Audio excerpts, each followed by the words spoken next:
I think we can safely call 2022 a pundit's paradise. There was so much apparently conflicting data, so many anecdotal examples of you name it: impending recession, inventory clearing, collapsing prices, container surpluses, mass layoffs, the list goes on.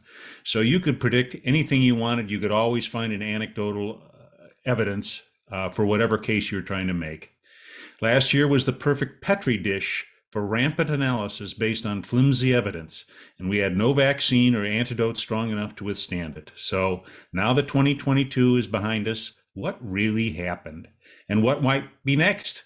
Those are today's topics on Global Sourcing Insights from SIPS.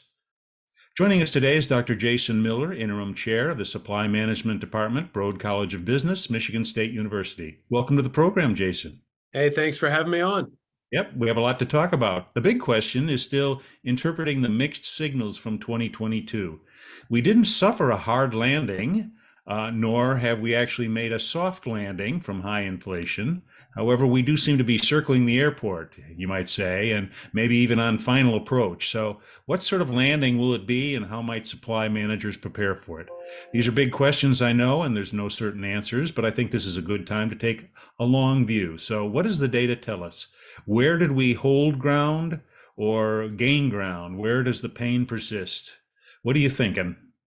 So, on sort of starting it off on the inflation piece, from a supply management standpoint, we are starting to see some good signs. We're seeing steel prices are down year over year about 20%. We've seen industrial chemicals now come essentially neutral with last year at this time. We've seen plastic resins are actually down about 9% year over year as of December. So what we're starting to see for a lot of the commodity side is a lot of that very sharp inflationary pressure that we experienced in the first half of 2022 is essentially abated. If you look at the trajectory of most of these series, they're heading downward, which is a good sign. Now, when we get to a little bit more processing, for those of you using a lot of metal components that are fabricated, we're not quite seeing those price decreases yet because you've got a lot of labor that has to be taken into consideration. You have some additional energy costs that need to be taken into consideration. And so from that standpoint, we're not starting to see the end of inflation yet. We're starting to see prices essentially holding at about where they were in, let's say, July or August. So we have essentially higher wages being counterbalanced by lower material costs.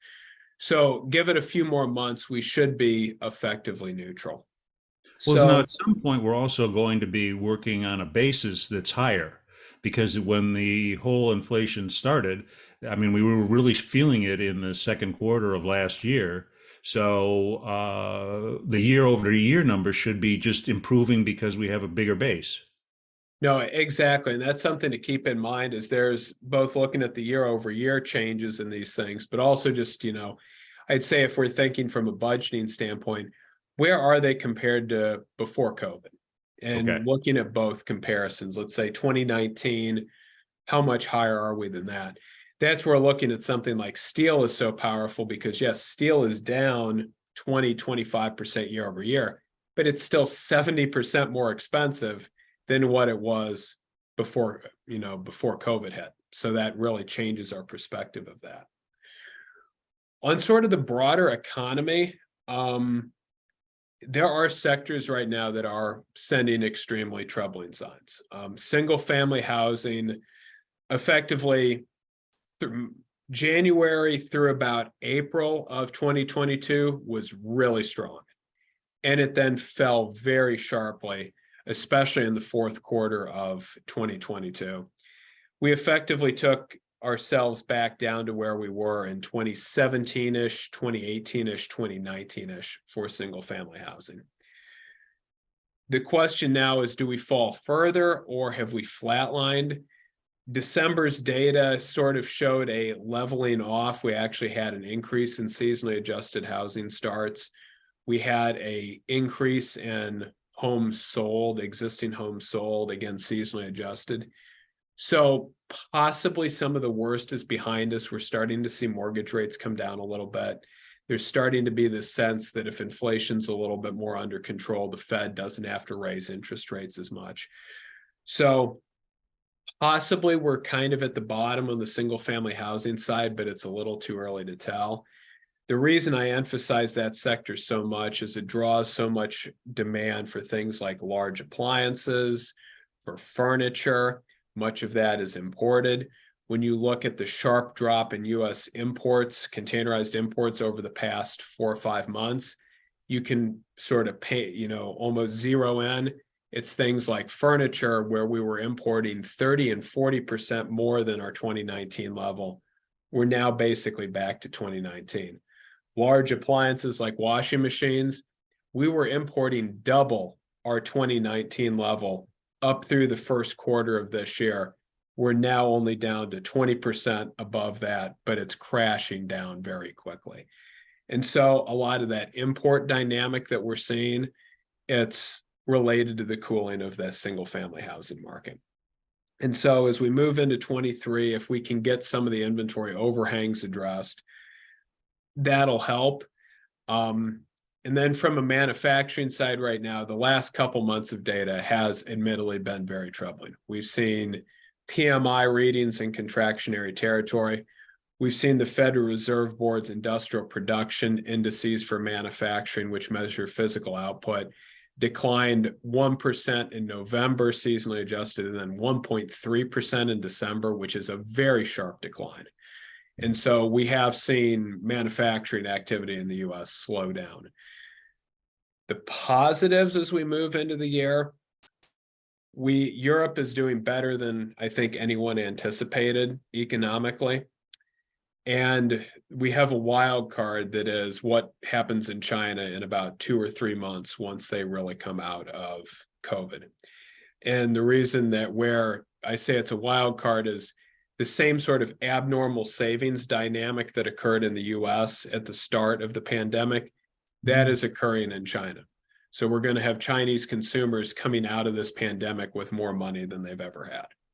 And if history is going to repeat itself, that suggests China will come roaring out of this current COVID state they're in to a tremendous amount of expenditure. That has interesting questions, though, about inflation. Does it drive some demand for more US exports? What does that look like for imports? And so there's a lot of uncertainty as we move into 23 due to all these moving pieces. Wow. So what about that GDP number? It was positive but declining in the fourth quarter. In other words, a declining overall, but still a positive number. I think it was 2.9% increase in Q4 and 2.1 overall for 2022. So we went through a period of, I think, what you would call false recession last year when the GDP dipped negative. Is it now giving us perhaps a false positive?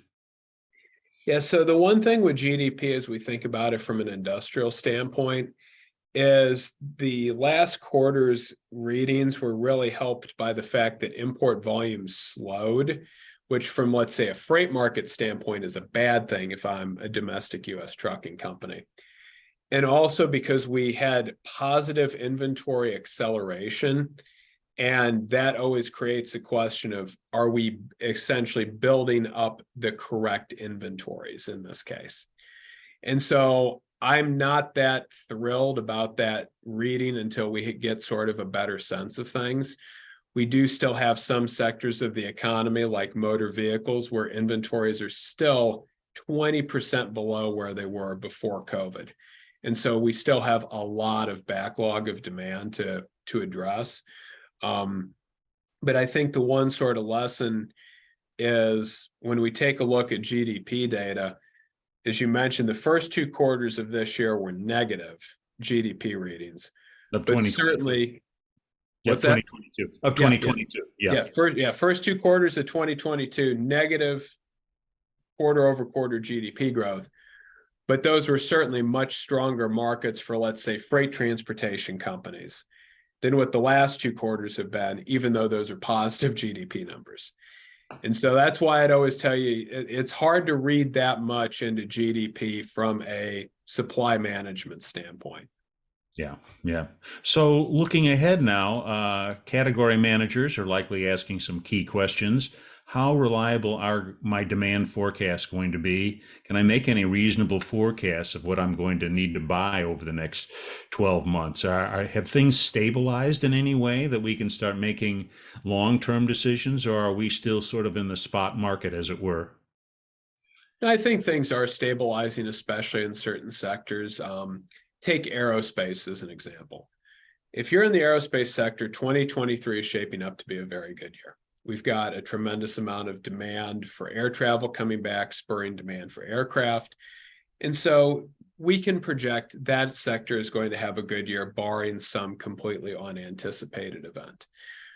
Anything related, again, that's touched on by single family housing, that's where there's a lot more uncertainty, at least until whether we see that we've stabilized.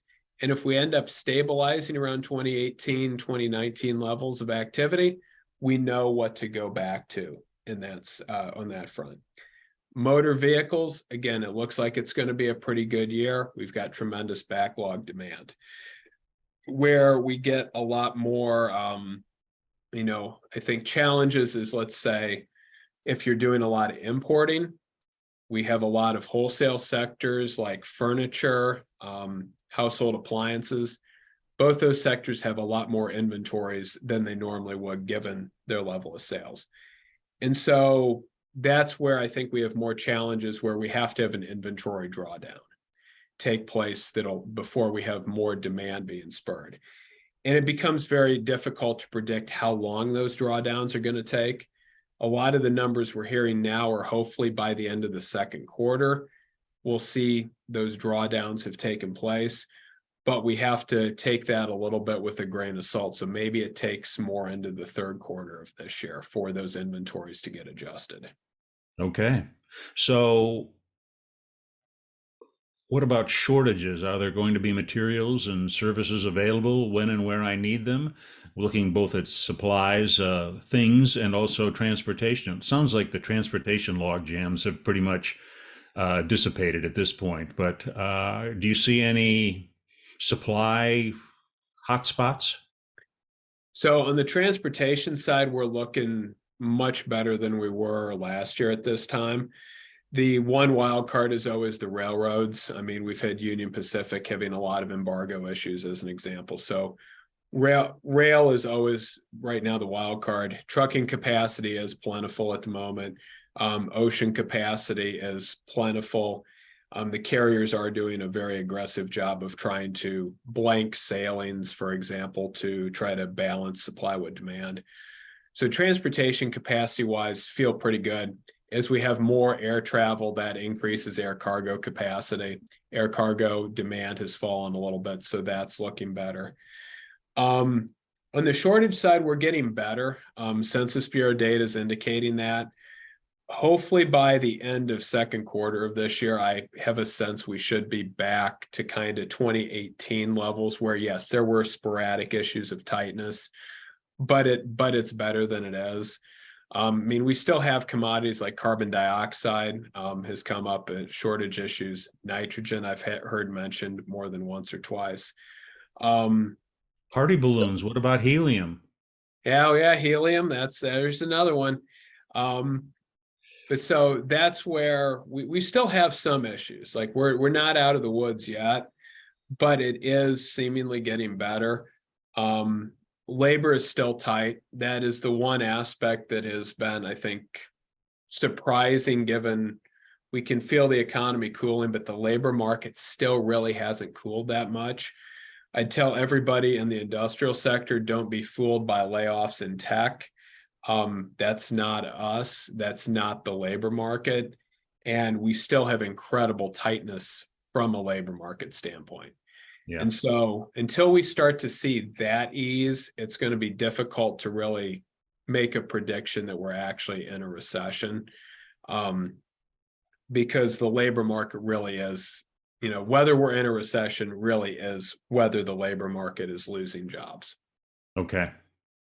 So, what are the chances of a soft landing at this point then, where we don't where we just never go into real recession? Think there's a chance of it. I think a lot is going to depend on what the next, Fed meeting does with interest rate hikes. We are seeing a little bit right now the troubling signs of some manufacturers, Dow, I believe Coca-Cola as well, I think IBM possibly as well, announced layoffs. And so that is where we start getting a little bit, I think, concerned. But again, right now we're just not seeing this widespread increase in layoff data that would be indicative of a recession like we've seen before. Certainly, even if we do go into a recession, I don't see it being a steep recession whatsoever. I think it'll be much less impactful than certainly the Great Recession, but even the 2001 recession, which, even though it's considered a fairly minor recession, was actually devastating to a lot of parts of U.S. manufacturing, because that was the era of offshoring. And so we're not looking at a similar dynamic, even if we go into a recession, because we're not going to have this wave of offshoring activity take place if there's a cool down. And So, that was basically multiplying the effect. yeah. And where that shows up, for example, is the trucking sector. Trucking job loss continued all through 2020 or all through 2002, even into the first part of 2003, off of a recession that only took place between like April and October of 2001. You don't have trucking companies still seeing an overall decrease in employment for a year and a half later, unless something else is going on. Yeah. So you've talked about some commodity prices seem to be stabilizing. So maybe we don't have to be hedging against price spikes right now, or should we be looking out for sudden drops? I'm doubting we're going to have too many sudden drops again, barring something odd happening.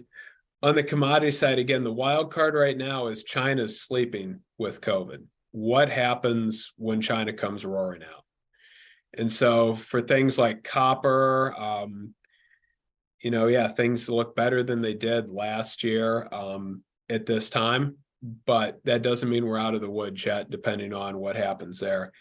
And we still have a wild card of what goes on with the war in the Ukraine and Excellent. potential broader spillovers for that. Yep. All right. Well, there's a lot to think about. Any final thoughts?